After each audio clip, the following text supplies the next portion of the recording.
Hello, and welcome to the ThinkJSOU webinar series, brought to you by the Office for Strategic Engagement. Today, we are pleased to present a distinguished speaker. This session is unclassified and will be recorded and posted to the JSOU network. Please keep in mind that the views and opinions expressed by all participants do not necessarily reflect the views, opinions, or policy of the U.S. Government, Department of Defense, or USSOCOM.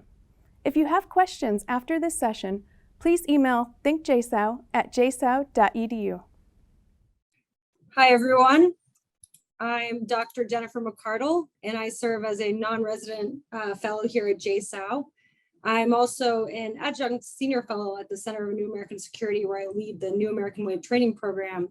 And I'm the Deputy Chief Learning Officer at CE. It's a military training and simulation company.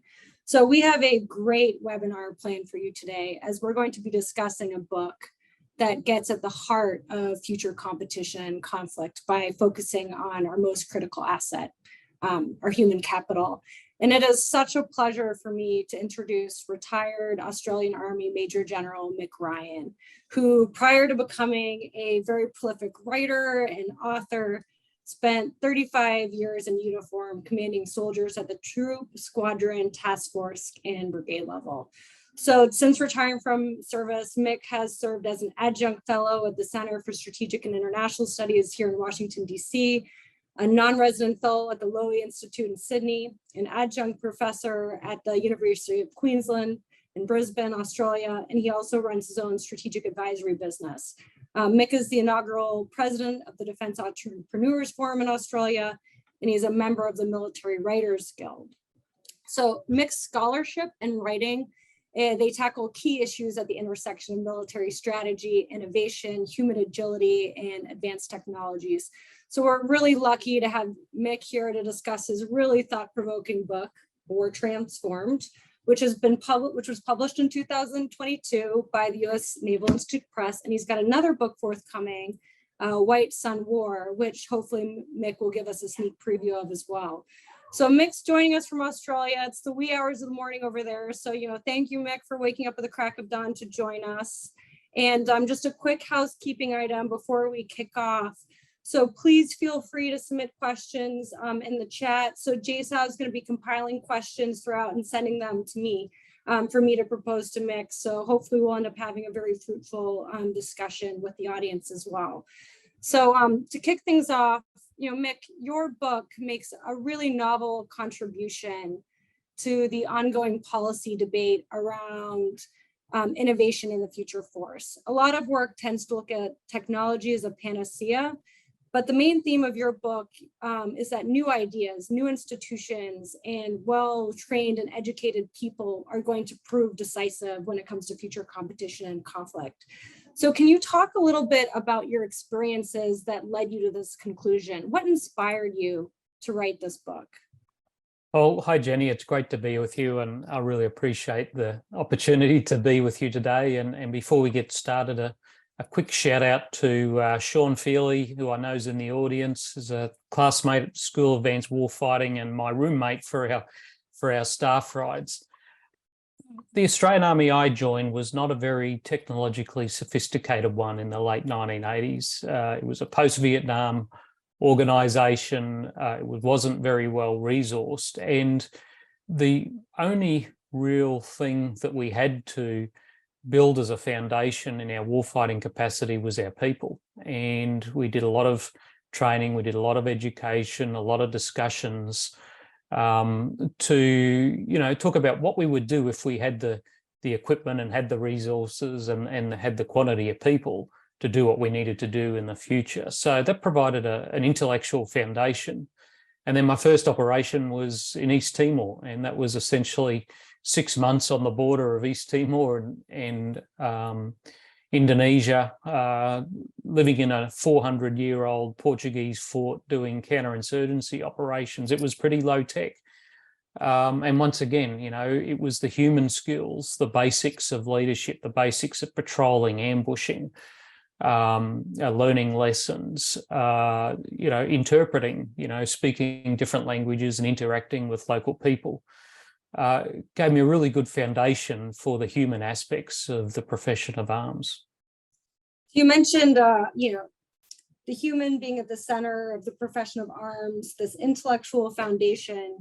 And, you pull out in your book this idea that we need an intellectual edge to prevail in future competition and conflict. So for those in the audience that haven't read your book, how do you define an intellectual edge? And where do you see it as critical to the future fight? And what do we need to be focusing on to achieve that intellectual edge? Yeah, I mean, the intellectual edge is essentially the capacity to outthink, outplan, out-adapt, and out-lead your adversity. But to do it as an individual, but also apply those skills as teams. I wrote a paper for the Australian National University on this topic. And the thing that really crystallised it in my mind is, as we've returned to this year of great power competition over the last 15 years or so, a few of the old advantages that we've taken for granted aren't the big advantages that they used to be. Technology is no longer the great advantage for the West that it has been for the last 300 or 400 years. It's not a totally level playing field, but it is a leveler playing field than it has been before. Mass is not something that we'll be able to rely on in future fights, particularly if something happens in the Western Pacific against the PLA. And geography. I mean, the world's a smaller place for a range of different reasons, including hypersonic weapons, the internet, and things like this. So these kind of traditional things that we've relied on for military advantage need to be supplemented and kind of joined up with something else. And for me, this was the notion of having an edge in our intellectual capacity and our ability to just outthink and outlead our adversaries. So that's a very interesting point. You talked about mass, geography, all of these things that are fundamentally changing when you're thinking about the future fight.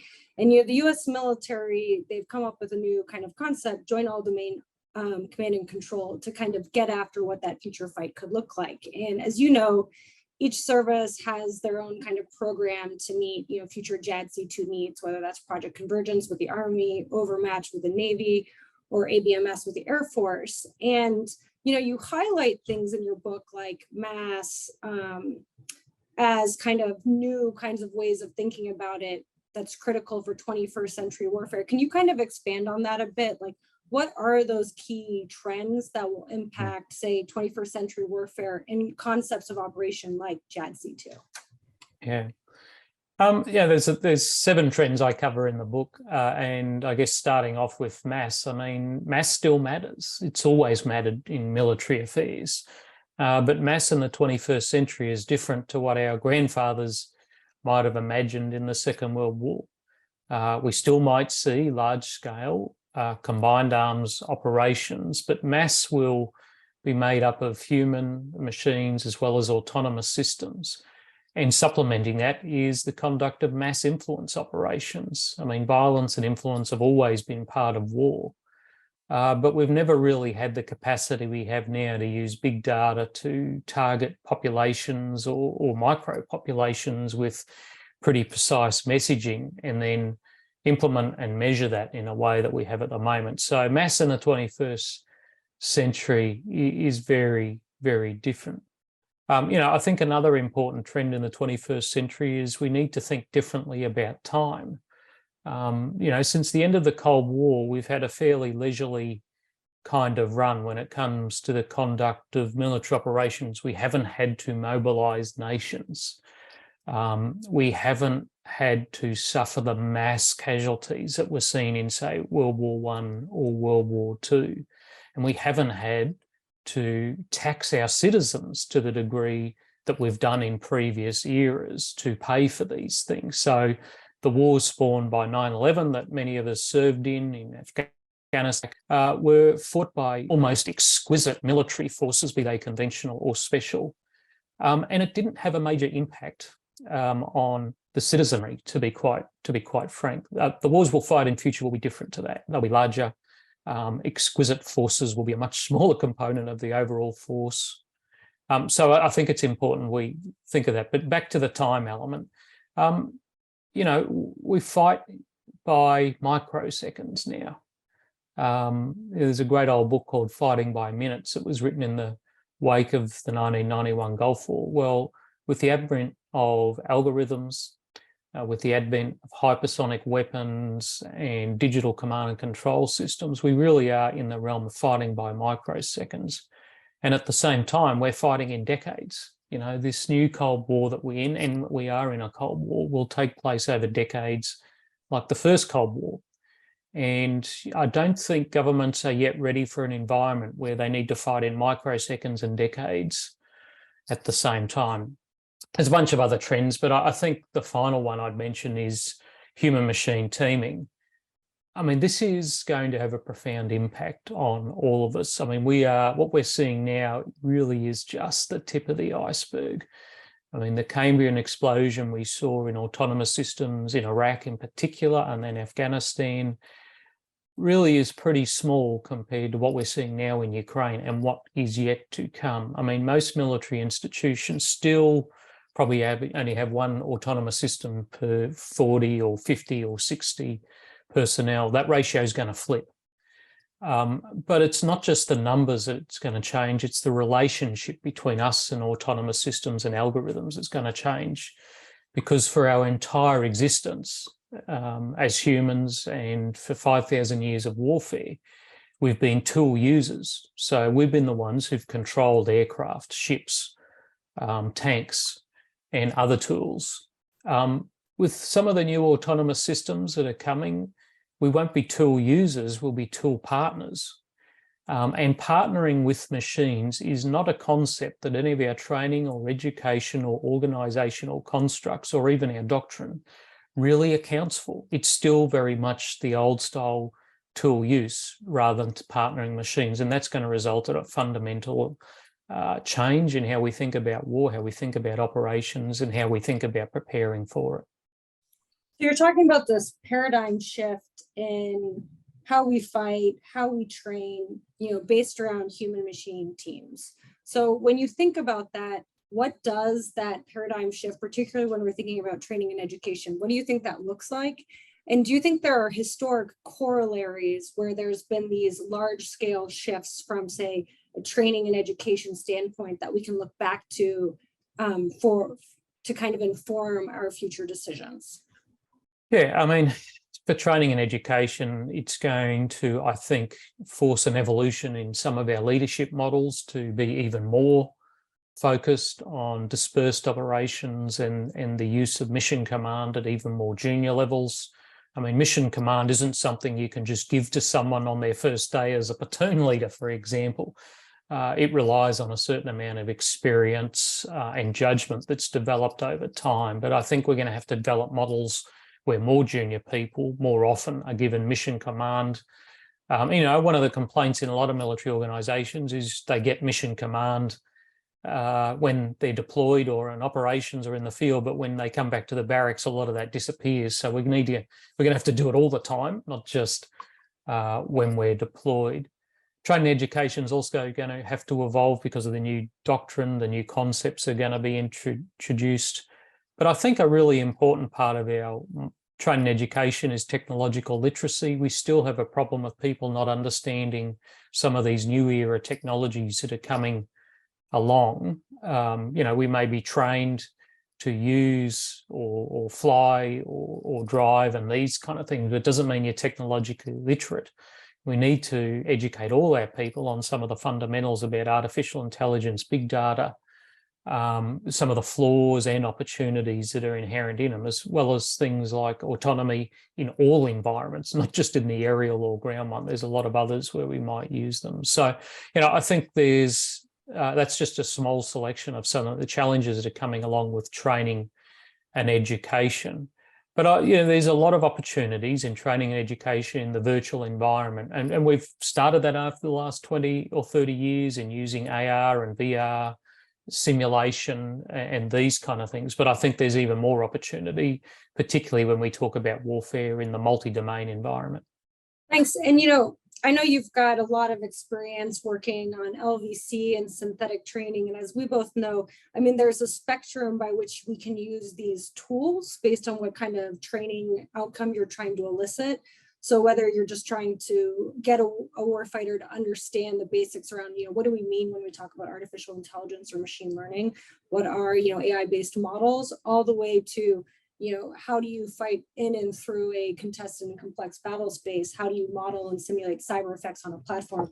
What do you think that continuum looks like or should look like to get at some of these challenges? Are there things that need to be altered? Are there certain kind of key technologies we should be leaning into from a training standpoint more than others?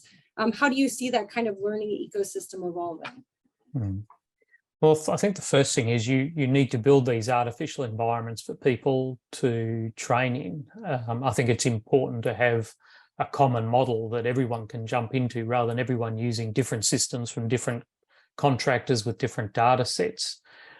This is why things like DATE that the US Army uses is really important. It provides a common set of enemies and a set of systems that are continuously updated by a J2 staff, if we call it that support the system. So no matter where you are in the world, because the Australian Army uses it, the US Army, the British all use it, you're jumping into a common environment where you can face problems as a team from, squad level all the way up to core level. So I think that's an important part of it. I think too that whatever simulation or virtual environments we use, they have to be easy just to jump straight into. I think a lot of simulations take a lot of training for people to be able to use, and really what we need is an approach where you can turn up and with an hour or two of preparation, you can jump right in and start getting, the learning objectives out of. And I think a lot of high-level war games in particular suffer from this problem, is you need a lot of people behind the scenes to make them work, and you need a lot of preparation for the participants. We need to change that paradigm where you can leap straight into your training. Time is vital, and frankly, in a lot of our training and education courses, we don't have time to spend in preparation. You need to be able to jump straight into it. So I think that's an important consideration as well. So I want to kind of pivot back to, we've brought up different types of technologies throughout this conversation. And in your book, you highlight, 8 key disruptive technologies, some of which we've already talked about. So you talk about AI, robotics, quantum, biotechnology, energy weapons, hypersonics, space technology, and additive manufacturing. And, I'd like to understand, why did you choose those 8 technologies, and in what ways do you think they're going to change the face of competition and conflict? And what role do you see the human in kind of leveraging these to our advantage, or taking advantage of the way an adversary theoretically thinks about using those tools to, say, exploit seams? What does that look like to you? Well, I spent a lot of time, and years before I wrote this book, looking at different technologies, learning about them, using some of them here and in the United States and in Europe. And it was just a process of kind of whittling down the ones that I thought had the most value. That was a professional judgment, but it was based on a lot of research by a lot of other organisations and individuals as well. And for me, I think, we've kind of circled around this a bit, but, technology is not a silver bullet. It never has been in warfare. It's really useful to have better technology than your adversary, but it doesn't always endow on you a war-winning advantage. What does convey on you the war-winning advantage is the ability to have the best concepts and the best organisations and the best leadership that leverages that technology in the smartest ways, and then learn about its use and evolve and adapt its use as you go on. So, it's not just about knowing what the technologies are and understanding which are the right ones to invest in as an institution. It's having those doctrinal, organisational and leadership frameworks that you wrap around them to ensure they use well, so you win battles and you win wars. Brilliant. So yeah, you're getting at the heart of how people conceptualize what revolutions in military affairs are. It's not just the technology, it's organizational and operational innovation around it. And I'm glad you brought that up, because I think one thing we haven't really kind of dug into yet is that organizational piece. So, can you talk a bit about the type of organizational change you see, both in Australia and the US as kind of critical to prevail in a future great power fight? Like, what does that organizational change need to look like? Yeah, no, I love organizational change theory and adaptation theory, and I've studied that for a couple of decades. And if I can recommend one thing for everyone to read, it's Don Starry's 1983 Military Review article, To Change an Army. Anyone who's going into any organizational change program in a military or other institution should read it. And you probably don't need to read anything else. Frankly, you don't need to read Harvard Business Review. It is such a good exploration of how the US Army approached its massive reforms at the end of the Vietnam War, which led to success in the Gulf War. And indeed, Starry, when he wrote this, hadn't seen the success of the Gulf War. It wasn't to come for 8 years. So I think having a framework for understanding how organisations change is really important. And you need to understand that every institution's different. Even in the same country, different military institutions have different traditions. They do things for different cultural and historical reasons. And if you don't take them into account, even in an era of such advanced technology we're seeing now, you can really have some significant difficulties. And, even somewhere like the Ukrainians at the moment, they're lauded as, I think they're the best army in the world at the moment just because of what they're achieving on the battlefield. They're doing what no one's done, which is smash the Russians for a very long time. And they're doing it really, really well. But even they have huge debates within their institution between the territorial and the regulars. Those leaning towards NATO, those leaning towards Soviet era, those have been recently mobilised and those have been around for a while. And their organisational change has been driven from the bottom up in a very informal way, as well as more formal adaptive mechanisms. So I think these offer some really interesting lessons on organisational evolution, how institutions can uptake new technologies as part of that process, and then how the use of those technologies informs future and ongoing organisational change. Because essentially in an organisation, if you're marking time, you're marking time on your own grave. You've got to be constantly learning and adapting. Great, and we're getting some audience questions, but I'm going to ask one last question before I put some audience questions to you. So you brought up Ukraine, and your book War Transformed was published the same year that Russia invaded Ukraine, and you've been a very close follower of this conflict and are a really insightful commentator on Twitter. So if anyone is not following Mick on Twitter, I highly recommend that you do.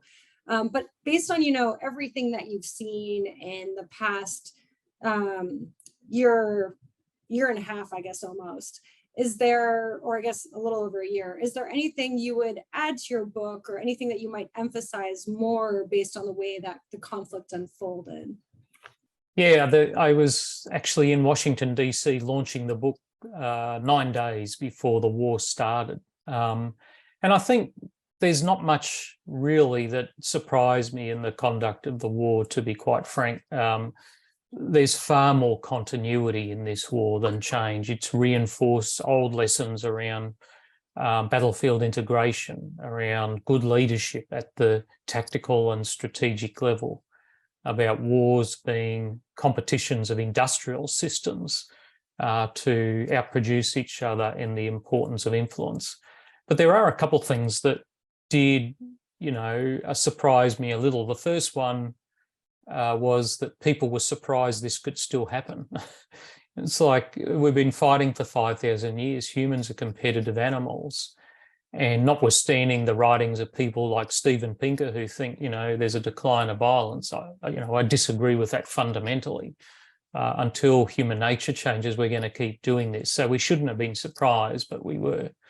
But I think the other really interesting thing we've seen is this greater transparency of war that's been provided by a couple of things. Firstly, by preemptive release of classified intelligence that we saw, particularly the US intelligence community, that frankly was brilliantly done. And you can you can talk about the leaks if you want, but at the end of the day, the US intelligence community really, I think, has done a pretty good job during this war of that. But I think too, you've seen this democratization of information where private companies and citizens and journalists and others have all played a role in a big meshed system of collection, analysis and dissemination of intelligence, particularly open source ways, in a way we just haven't seen before. I think that has both shocked and delighted a lot of people, but it's going to force intelligence organizations, even just unit operations, to shift in how they think about operations because of that greater transparency, if for no other reason, as you can be detected more easily. And when you're detected, you can be attacked. And, it's resulted in an environment where the detection to destruction time is much, much shorter than it's ever been. And you bring that up in your book. You talk about, the battle of, say, signatures. There's this whole kind of concept, I guess, that, we no longer will be able to operate from sanctuaries, that we have to rediscover, classic tools of deception. When it comes to training, I guess in education, like, what do you see that looking like? And how do we, I guess, also think about cross-training across our military to build in that kind of resiliency? Yeah, the signature battle is critical in the 21st century. I mean, everything has multiple signatures: visual, oral, thermal, electromagnetic, and you've got to know what they are, and then you've got to be able to kind of pull them apart to minimize them. You can't disappear, but you've got to kind of blend into the clutter so you're not a high-value target. And really that means, like you said, it means we need to rediscover the art of deception. We've done it before. This isn't anything new to Western military institutions. There's some wonderful examples from different eras, including, the 1991 Gulf War and the left hook. But it goes back further than that. We need to see deception as something that's front of mind, as something that you consider at the start of a planning process, not something that's added on as Annex Z at the end of a process because the template says you need a deception annex. The Chinese do this as something that's part of what they do at all stages of planning and execution of operations. And indeed, the US Army's published a very good publication on PLA doctrine that talks about Chinese use of stratagems and deceptions. And we need to be out to deceive. We need to be out deceiving the Chinese. I mean, that is just one of the ways we're going to have to look at pathways to success in the future. Great. I'm going to switch over now to some audience questions. So the first we have is around human-machine teams. So will it be possible or efficient to train users already in service?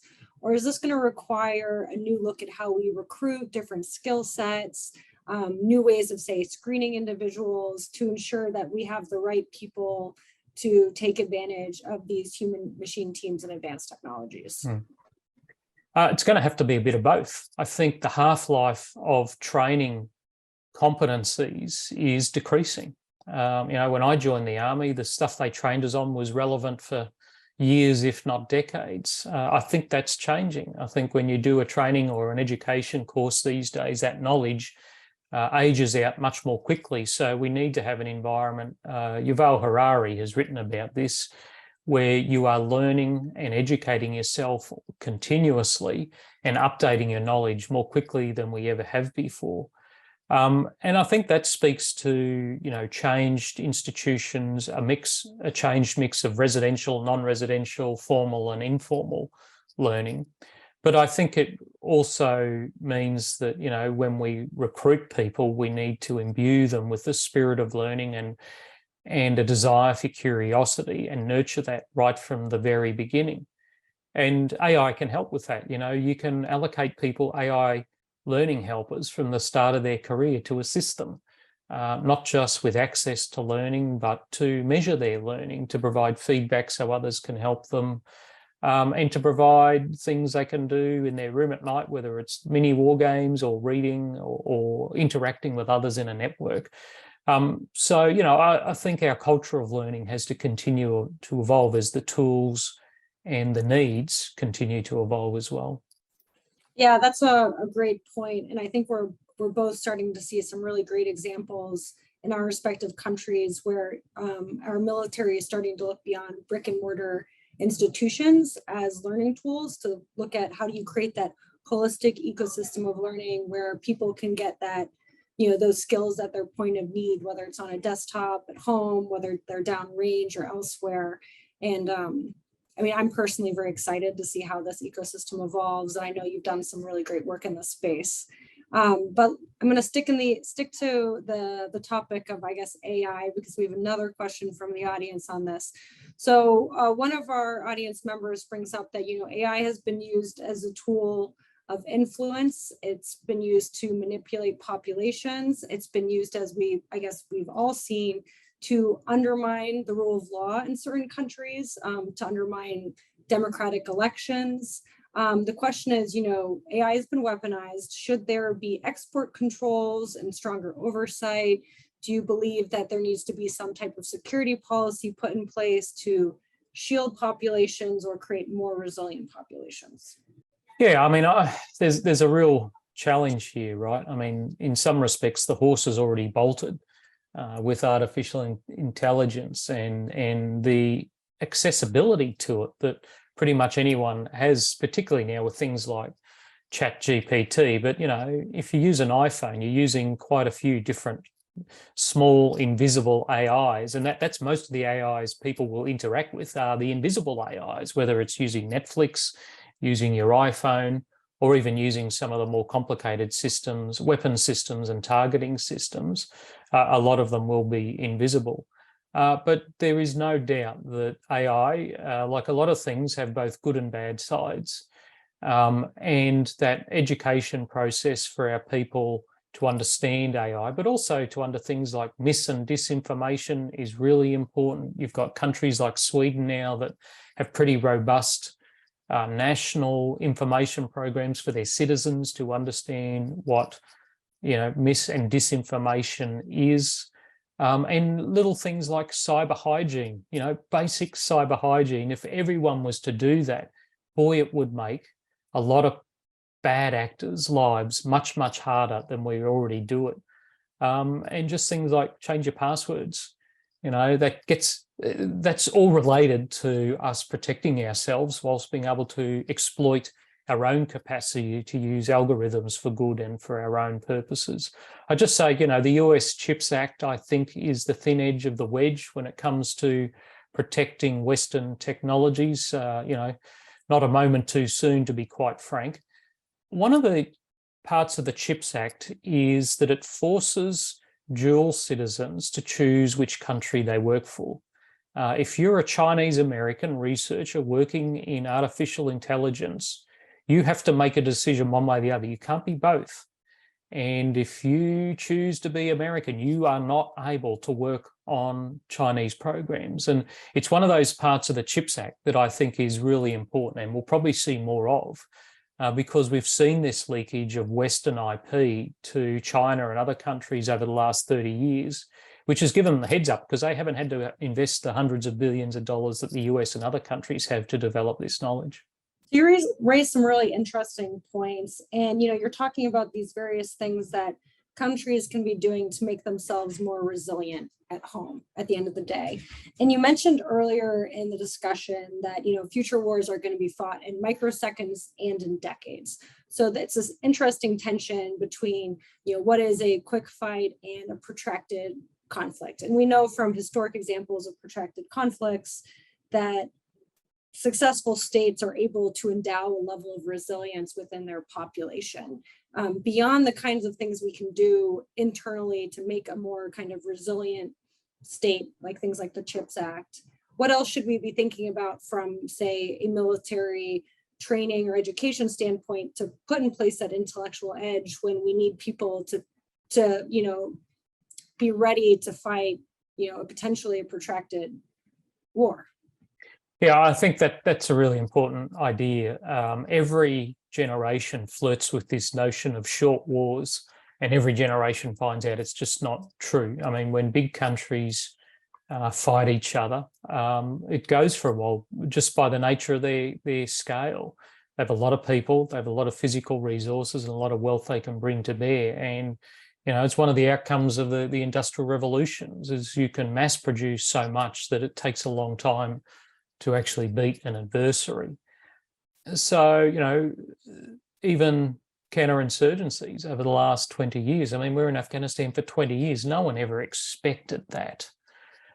So the first thing is don't expect it to be over quickly. It's just very difficult. And if the US and China do end up getting into it, that is not going to be over quickly. It doesn't matter what we think now. We must prepare for a long, extended conflict that will require national mobilisation of industry and people and educational institutions and technological capacity. But we should also expect that we're going to get surprised. Surprise is one of those enduring features of war that no matter how good we are or how well prepared we are, the enemy's always trying to generate an advantage, and a good way to do that is surprise. So your training and education must reinforce the fact that at some point you're going to be surprised. And the nature of surprise is such that it results in shock. And that's shock to individuals and shock to institutions. And it's during that period of shock that the enemy will really exploit their advantage. That's when the real killing happens. So the art of training and education and leadership in the 21st century is to be able to make people resilient enough that once they do get surprised, they're able to fight through that shock as quickly as possible and adapt so that surprise isn't possible again. That's very well said. So, yeah, I like that you brought this up because we both know that in a conflict, you know, the enemy gets a vote. And, you know, in your book, you introduce this concept of counter adaptation. So, you know, how do you define counter adaptation? And what do you think the US and allies need to do to put in place a strategy of counter adaptation? Yeah, we had a decade-long program looking at adaptation in the military here, and it resulted in a lot of different concepts. In fact, we restructured our army around adaptive loops, and it's very central to military organisations and success is to be able to appreciate that, one, we don't predict the wars we go to, and two, once we're into them, we don't know everything we need to know. However, if you go into it with an adaptive stance, you can learn more quickly than the adversary and generate a learning cycle superior to theirs. You know, Sir Michael Howard spoke about this in Use and Abuse of Military History. But at the same time, and this kind of occurred to me when we were in Iraq and Afghanistan, is that, well, we need to interfere with the adversary's learning cycles. How do we interfere with their ability to recognise the environment has changed? How do we interfere with their ability to develop options internally to make them more effective? How do we interfere with their feedback loops that force them to adapt and try and make themselves more effective? So, you know, out of this came this idea of counter-adaptation, and it's very much, you know, accepting that the enemy isn't stupid. The enemy is trying to gain advantage and the enemy is trying to adapt, and we should be, firstly, be better at adaptation, and secondly, doing everything we can to degrade their ability to adapt to what we do to them.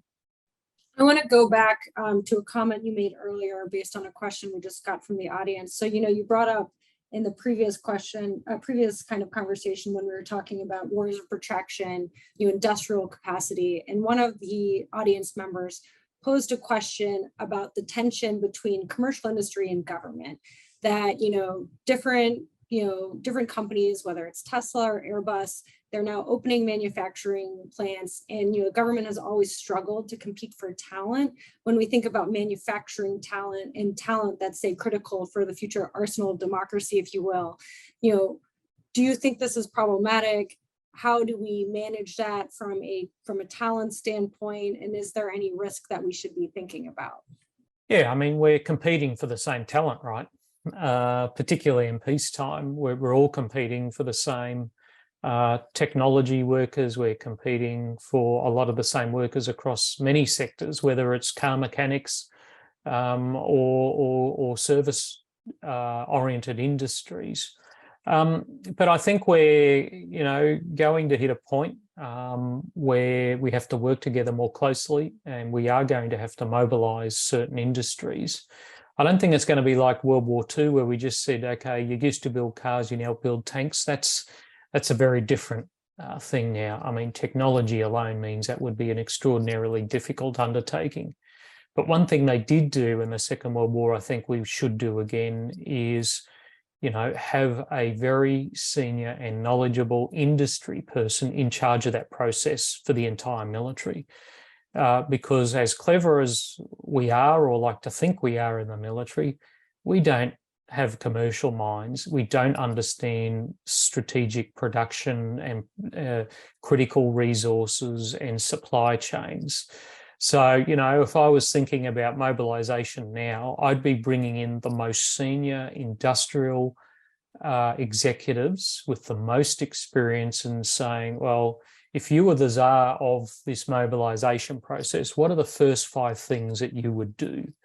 What are the key technologies? What are the critical manufacturers that we need to prioritise the use of? And then how do we prioritise our skilled workforce to the most important things around a mobilisation process? Because there'll never be enough people or resources for everything we want to do. I think that's the number one lesson we get from the mobilisation that countries like the United States and even my own undertook in World War II, not so much converting factories and these kind of things. And I mean, I guess we both know, and I think scholarship's also shown that great powers, contrary to, say, conventional wisdom, they're more likely to fight as a coalition. And, from your perspective as a key ally of the US, we talked about organizational change earlier. What types of changes need to be put in place, whether that's organizationally or from a technology standpoint, to ensure that we can better interoperate as a coalition and organizationally innovate together around new capabilities? Yeah, I think there's a few important enablers. Common standards is really important. We've all adhered to, or somewhat adhered to, NATO standards for a couple of generations. They're enormously important in standardising logistics and support to a deployed combat force. And I think Europe's reinvigorating that, but there's nothing like that in the Asia Pacific. There's no common logistic or military standards if you were to group together a bunch of countries, say like Australia, Japan, the Philippines, the United States. I think that is important. We're kind of creeping up on it with some of the strategic agreements, but we're not there. I think, common purpose is vital. I mean, you can't fight together if you don't have common purpose, and building that has taken some time in the Indo-Pacific, but I think a lot of us are there. We understand now that we're not anymore in a period of peace. We're not at war either. We're kind of in this region that's left peace and is heading towards some kind of confrontation. Don't call it grey zone. I don't think that's what it is. Nothing about what China's doing is grey. I think it's pretty clear and unambiguous what it's seeking to achieve here. But no, coalitions and alliances are vital. You can't win without them. And you go all the way back to antiquity. This is the most successful organisations are those that have fought alongside friends. And, I think if you have a look at the Australia-US relationship, it's come a long way. When we first started fighting together in the First World War, we didn't even know each other at all. Even the Second World War, we didn't know each other at all.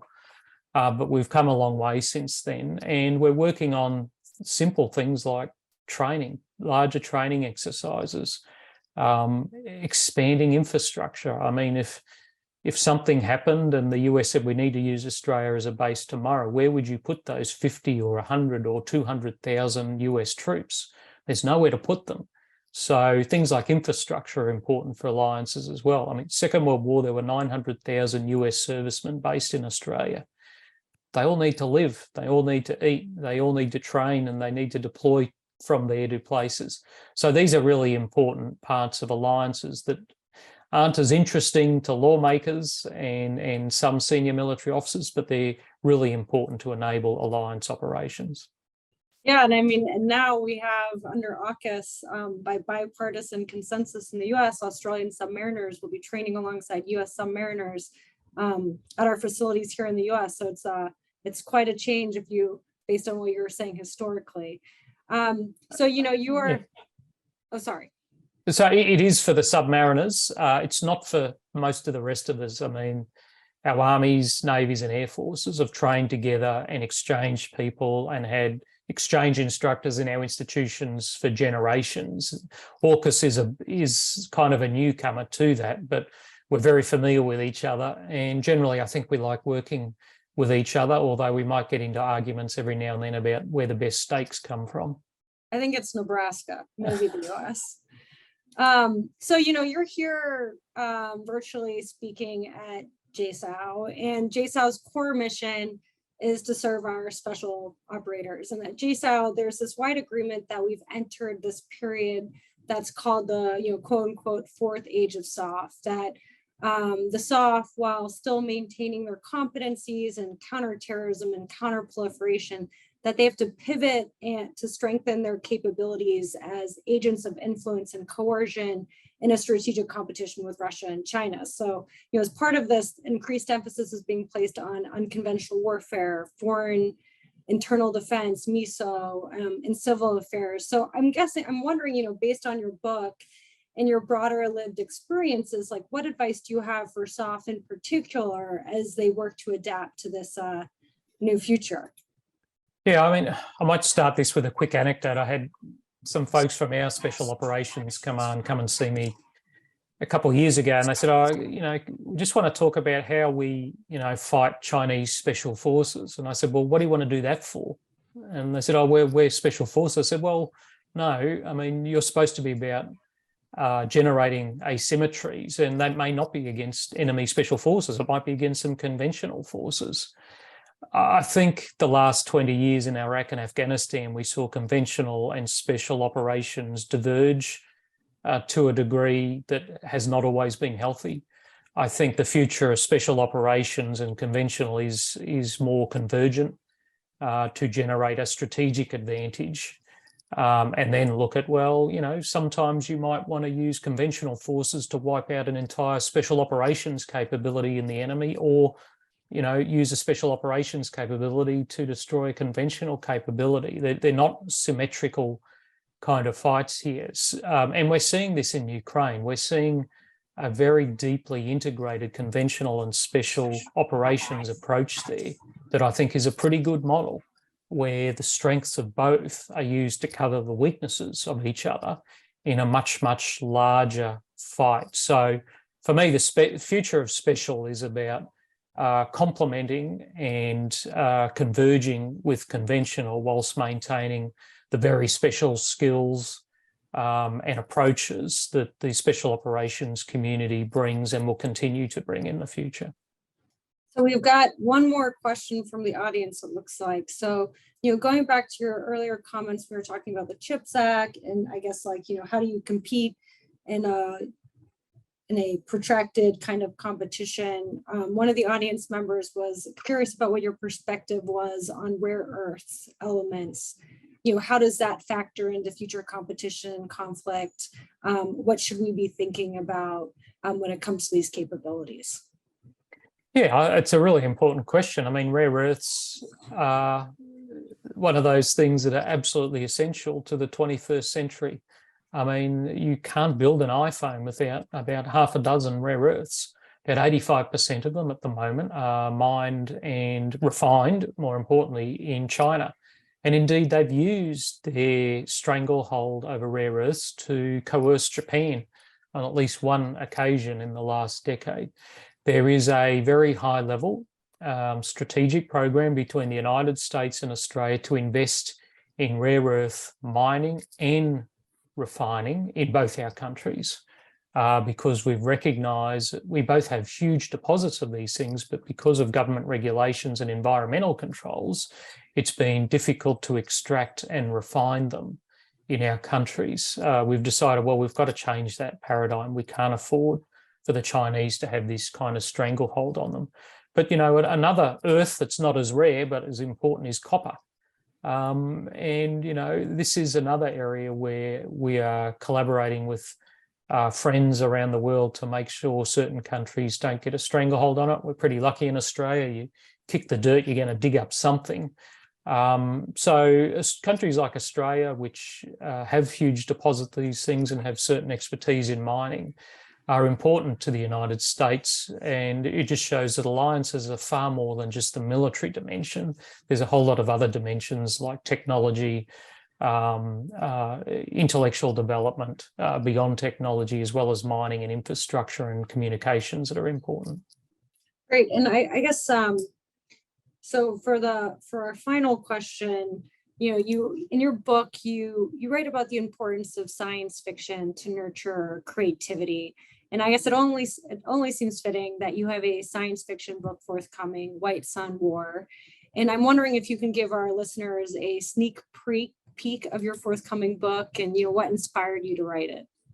Yeah, well, I've always been a bit of a lot of a science fiction nerd. I love it. And, you know, I ran for 4 years an elective at our Defence College for the students that about a third of them would sign up to, that looked at science fiction as a way to think about future force structures and doctrines. And we used to actually get tasked to write papers for our Chief of Defence on this. So, you know, I think it's a good way to nurture creativity, to say to people in hierarchical organisations, it's okay to be imaginative. And using science fiction to think about future war isn't as threatening to those who have established programs, who can be pretty protective at times.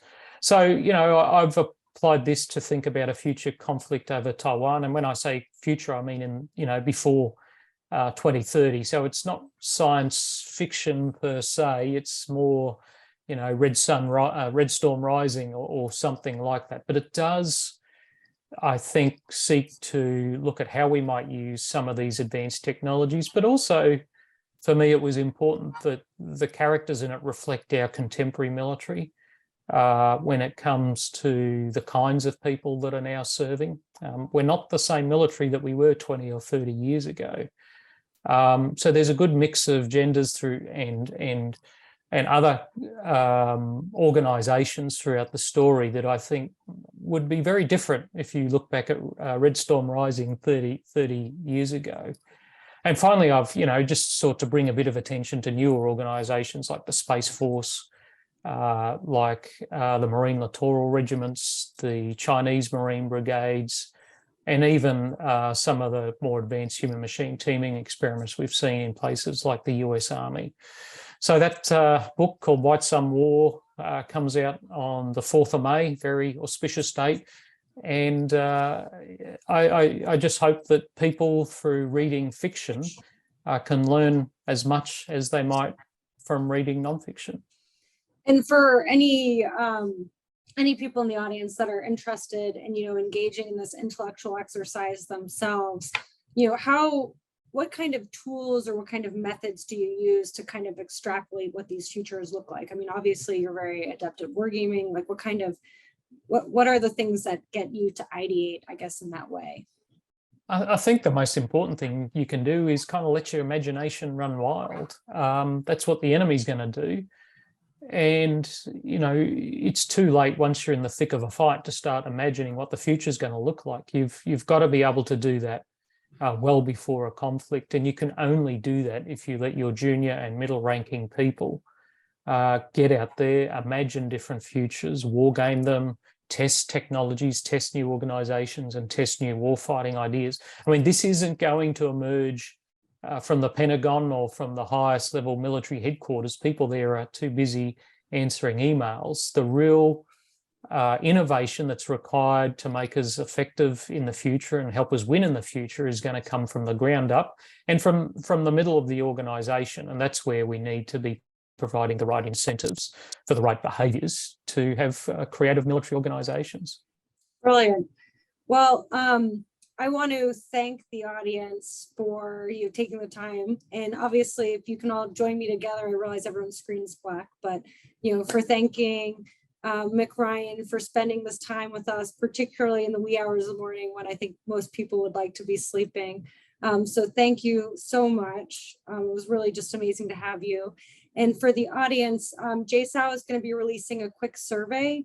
So if you can just make sure to stay on and respond to the survey, we'd really appreciate it. Thank you. It's been great to be with you today. Thank you.